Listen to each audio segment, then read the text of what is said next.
大家好，我是扫地僧。如果你手上的资金不够投资房产，也不懂股票、比特币等等，那有没有一种资产不但升值比这些都要高，而且入门的门槛还比较低呢？答案就是劳力士。扫地僧，劳力士在今年不是崩盘了吗？好像下跌了25%啊！网上很多网红都在踩劳力士，是在割韭菜啊！未来真的还可以投资劳力士吗？OK， 那问题就来了，我想问这些网红，他们自己有投资劳力士吗？没有啊，对吧？他们只会说自己身边的朋友买了劳力士是韭菜，然后自己高高在上的去评论他们。实际上有没有这个朋友我们都不知道，只知道是一个门外汉在评论劳力士。我看过最好笑的就是说劳力士崩盘的原因是因为现在的人慢慢都喜欢戴 Apple Watch 这样的智能手表，而戴劳力士的就是想要去炫富显摆，所以慢慢就会没有人戴劳力士了，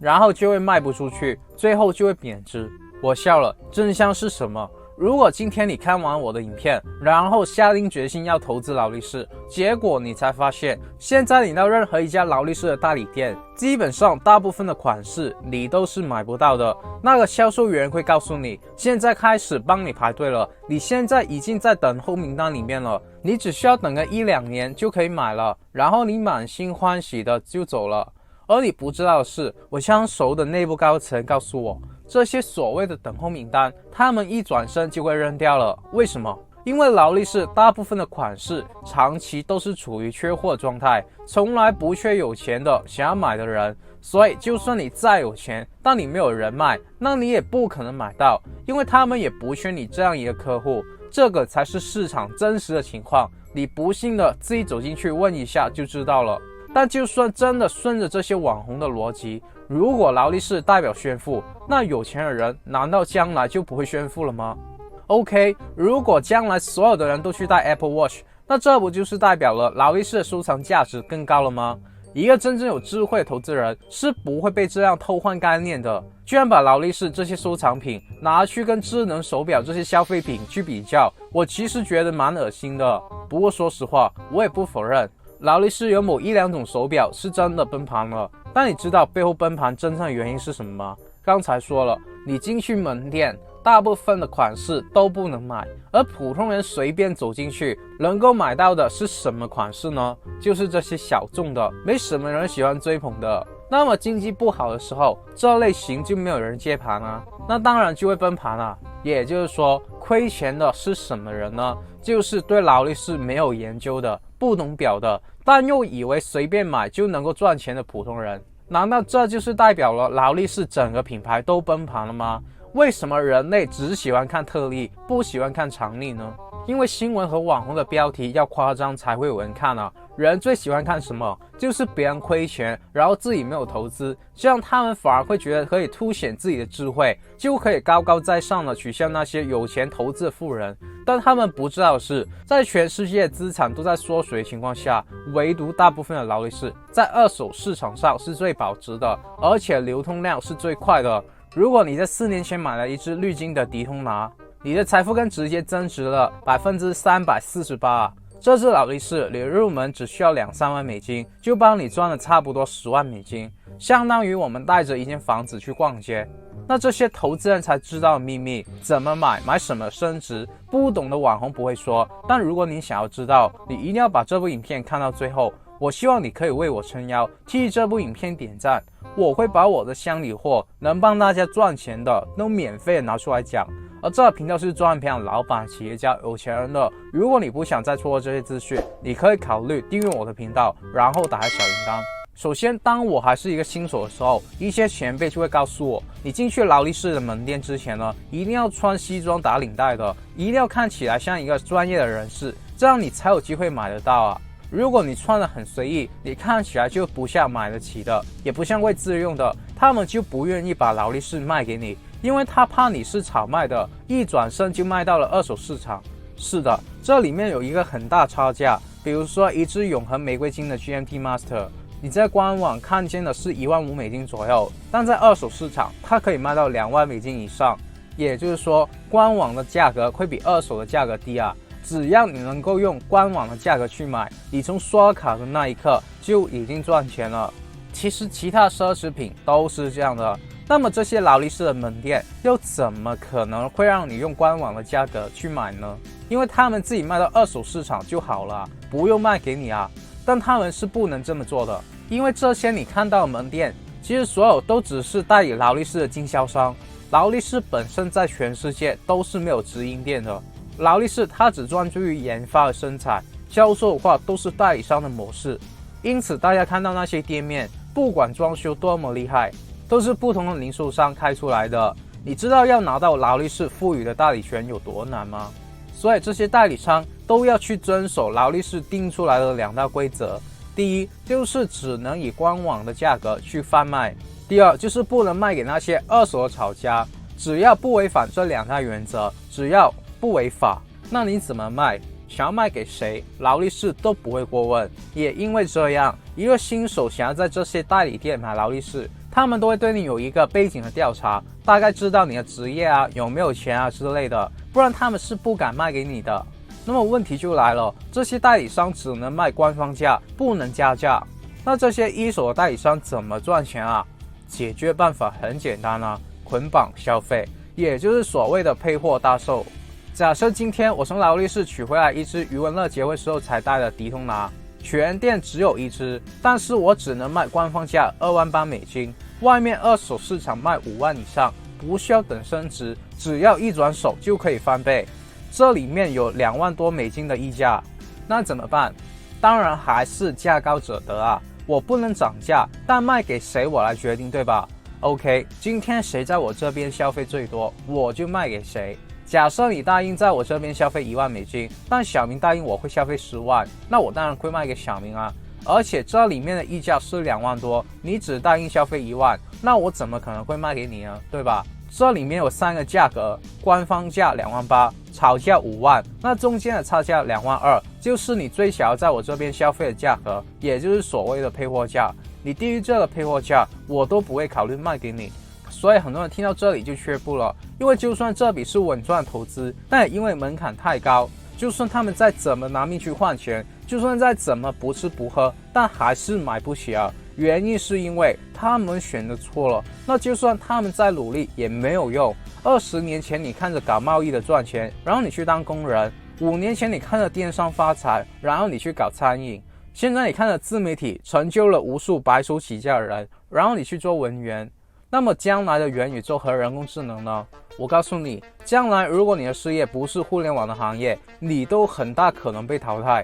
因为这世界的发展趋势必须要建立在互联网的基础上。人类也会追求精神层面上的东西，现在已经看见了，比如说游戏、网剧，甚至大家可以看见我的频道。所以目前这时间点就是最好的从零开始往上流的时代。至于为什么是从零开始，以及如何从零开始，我花了很长时间准备了一个培训，完全是免费的。我会在里面证明给你看，我和我的弟子如何年赚7位数美金，以及把我所有的商业机密都交给你。我希望每个看完的人呢，都有机会买得起劳力士，但这个有人数的限制，以免被某些人滥用。有兴趣的可以在影片描述上的第1条链接报名。好了，你可以去思考一下，捆绑销售的话，我配给你的货会不会是那些很热卖，一放出来就有人抢的货？当然不会啊，我肯定是把那些卖不去的产品卖给你啊。今天你想要买最热门的劳力士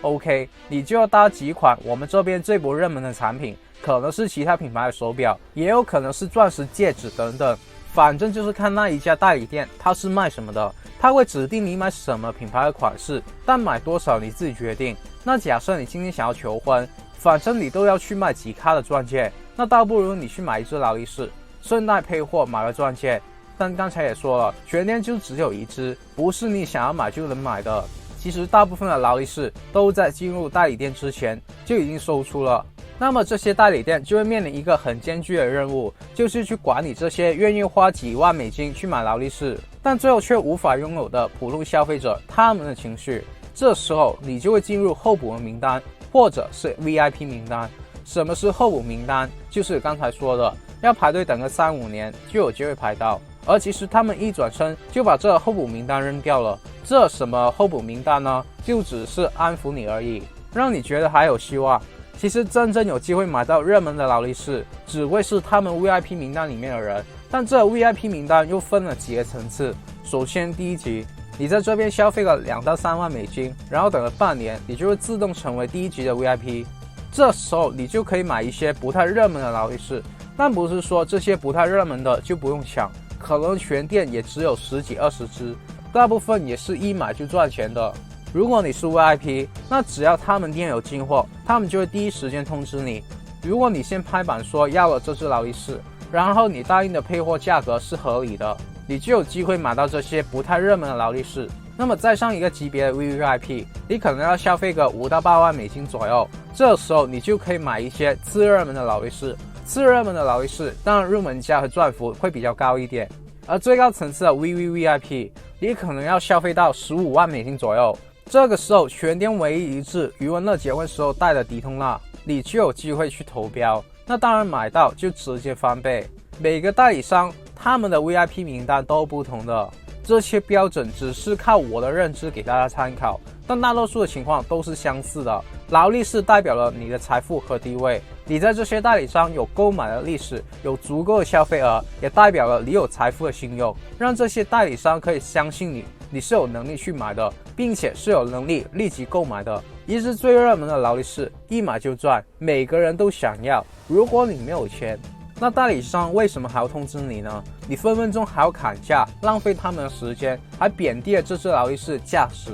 而关于地位，这意味着你需要跟销售的专员还有经理去搞好关系，比如说请他们吃个饭，吃个下午茶之类的，跟他们建立好关系，最好能成为朋友，让他们尊重你。如果你有跟他们建立关系，而其他人没有，那么当你的投标的价格跟其他人一样的时候呢，他们当然会优先找你和帮你争取啊。热门的劳力士卖给谁，其实很大程度都是看你跟这些销售员之间的关系。当然，代理商的老板才是最后决定的人。如果是那些超热门的，基本上都会让这些代理商的老板当作是社交工具卖给朋友。而如果你认识销量比较好的代理商，他们拿到大热门溢价表的机会就会比其他小的代理商高很多。那听起来好像很复杂，为什么我们还是要在一手的代理商去买呢？因为怎么算你都是赚的。2万8美金的迪通纳，你可以直接在二手市场卖5万美金起跳，也就是说你的配货都是免费的。这些配货你可以原价8折在二手市场卖出去，而且在这些代理店买，你可以绝对放心，因为他们都是直接跟劳力士去取货的，他们卖的都是一手的正品。如果你在二手市场去买劳力士，如果你不懂炒价水位，你就有可能买到一家很贵的劳力士，就好像一只股票只值100块，但被炒到300块。那你不知道，你在最高位的时候进场，你就成为了最后一个接盘的人，结果就是在推水的时候，你沦为了韭菜。但这也不是最可怕的，因为你只是亏损而已。真正最可怕的是，你很容易在二手市场买到假货。因为这些二手贩卖的人呢，他们自己去收劳力士的时候，也有可能收到假货。他们收回来之后，可能知道是赝品，因为现在的假货已经可以做到98%相似了。那这时候怎么办呢？这些钱都是他们做生意的成本啊，难道他亏了就亏了？当然不是啊，他们只能把这个亏损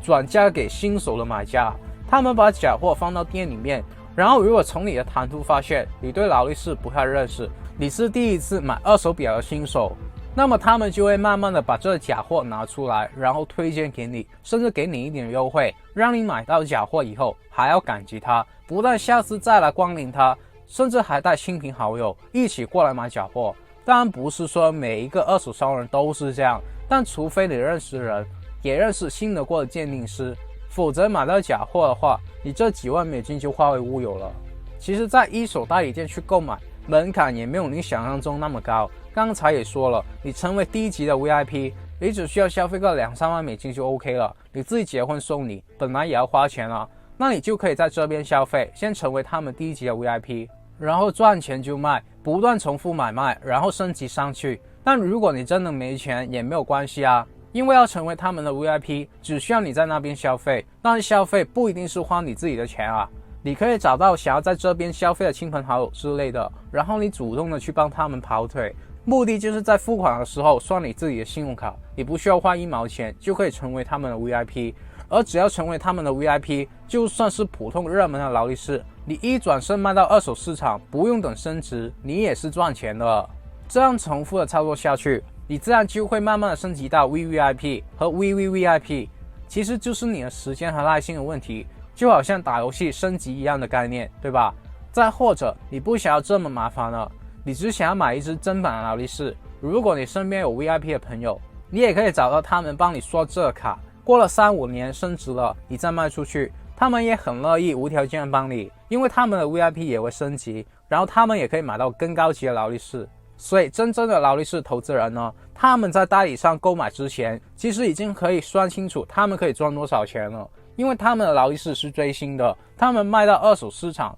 就是供应链的上游，谁想要买这些热门稀有款都要找你的时候呢，那喊价权利就在你的手上，你想要卖多贵，只要有人愿意接货，你都可以卖出去。在劳力士世界，从来不缺愿意花钱的人，也就是说你在跟最有钱的人做生意买卖。但问题来了，劳力士在未来还会继续升值吗？什么款式值得入手呢？请让我徐徐道来。首先，为什么富人都会买劳力士？难道就是因为可以炫耀和显摆吗？当然不是啊，这些内幕如果你不在金字塔的顶部，你不可能在外面听到。我告诉你，劳力士还有其他的收藏品，其实是一种货币。首先，劳力士能不能做交易的媒介？今天你去做生意，可不可以不收现金而收劳力士啊？当然可以啊，因为劳力士它在二手市场是非常流通的，你的热门款刚放出去，10秒以后就有人认投了，而且它还有货币的记账功能。比如说今天你这单生意的价格是10只余温的同款的劳力士，那你就会知道这10只劳力士至少值50万美金以上，然后它还有货币延迟支付的功能。今天我问你借了100万，明天我还你100万，再加一只余温乐的劳力士作为利息，你接不接受？而大家都知道，我们做生意赚很多钱，那是不是需要报税？报税以后，如果我们的收入大于支出，如果我们公司有利润，那我们是不是就要交税？但如果我的收入小于我的支出，我们公司没有利润，是不是说我们就不用交税了？那怎么样才可以支出大于收入呢？很多的方法，第一就是你的收入不经过银行。那如果你收的不是现金，而是劳力士的话，这时候你赚了多少钱，在银行账户里面是没有人知道的，你的利润就会被隐藏起来。而第二就是你有部分支出去买劳力士，你是用来见客户的用途，这样的情况下你也可以抵税。当然这只是某些人的玩法，大家都要合法避税，但方便大家理解，这2种方法所省出来的钱呢，是你不可以想象的。那么这些有钱人持有这么多的劳力士，整个二手市场的供应都在我们手上的时候，我们就有定价权利。对于我们来说，当然是想办法推高它的价格啊。所以你看到有些富豪可能是几个亿美金的身价，但这只是你看到的钱，还有很多在保险柜里面的现金、劳力士、字画、黄金等等，其实也是他们看不见的财富。他们可以把这些看不见的财富变换成其他的资产，比如说100只劳力士换一间豪宅，对吧？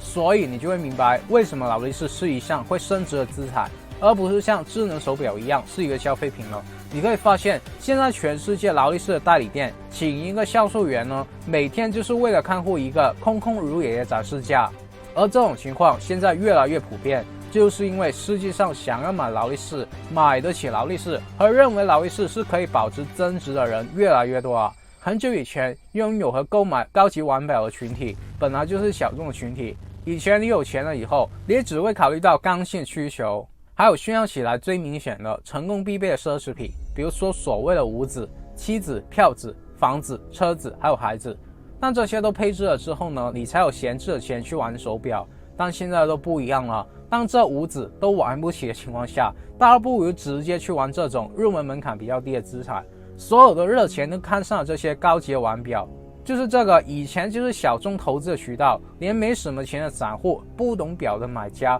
都融入了这个劳力士市场。而说句实话，劳力士本身的品质也是最核心的基础，他们只专注一件事，就是不断研发和提高机械手表的精准和品质。劳力士手表无论是从精准度、坚固耐用度、售后服务的放心度等等，都做得非常好，这才可以让你带着劳力士就好像带着一套房子在街上走，也因此它才可以作为一种流通的收藏货币。那到底什么样的款式值得入手呢？以下我讲的这些不是推荐，只是我本人的喜欢，也没有接任何业配。先说一下最热门的，基本上你买到就赚1倍的，就是迪通纳。为什么它是最热门的？很多懂表的人都会用很多专业的名词去解释，但我觉得真正的原因是，很多的名人都喜欢戴这一款，并且主动的晒出这一款。比如说熊猫版的，就是这款一黑一白的，它的配色和外观呢，属于是大众都认为很好看的那种，而且要历史有历史，要颜值有颜值。迪通纳本身就是劳力士里面代表复杂计时的表款，算是钢表里面的高端表了。而且它钢款的配色并不多，基本每款都是经典啊。当然你一定是 VVVIP 才可能买得到。而第二款属于第一个级别的，那很多人都有机会接触到的，就是 GMT 的款式。我自己的话只看4种，分别是红蓝的百事可乐、绿黑的雪碧、蓝黑的 Batman， 还有咖啡黑的 Root Beer。GMT 的特色就是外圈位置呢有2种颜色，而最近出现了一种新款，话题度是最高的，就是为左撇子设计的 GMT。因为劳力士在历史上有出现过少量的左撇子，但已经是销声匿迹好久了，几乎被绝大部分的人所遗忘。也就是说，对于市场大众而言，这在品牌的世界里是一个非常新鲜感的设计，所以这款表的话题度和新鲜感是拉满的。至于好不好看这个问题，因人而异，有人喜欢也有人黑它。但现在的市场，话题就等于流量，就等于金钱。为什么一个普通的小孩也可以很简单的把他玩玩具的影片上传到 YouTube， 然后就连赚2个亿美金以上？为什么一个普通的大人他起早贪黑的上班，去跪舔客户的老板，甚至动用几代留下储蓄去开一家餐厅，结果干了几年才回本，而一个疫情就直接让他们一无所有呢？很简单，因为他们的工作生意与话题和流量无关，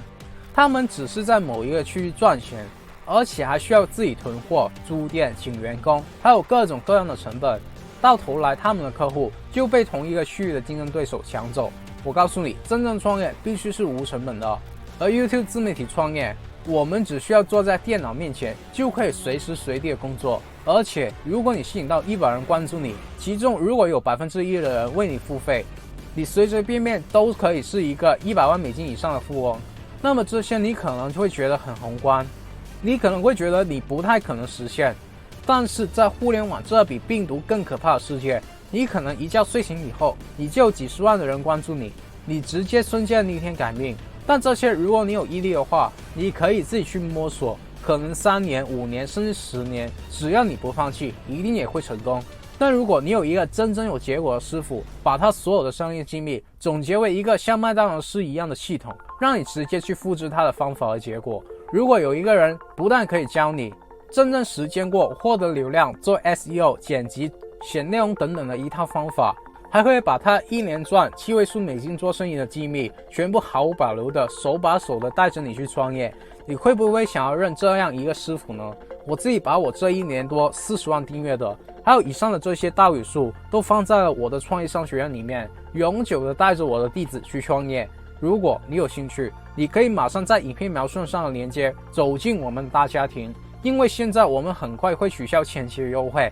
而且还会随着更新教学内容而不断的涨价。除此之外，我现在还会送赠财富自由品书会永久会籍，除了可以听我们团队拆解100本书以外，还有我不定期的财富自由课程，包括怎么销售，还有老板提谎术等等。最重要是，我们有一个几千人的 Facebook 群组，互相分享赚钱的第一手资讯。如果你希望可以和我私下进行意识上的连接，我们在商学院不见不散。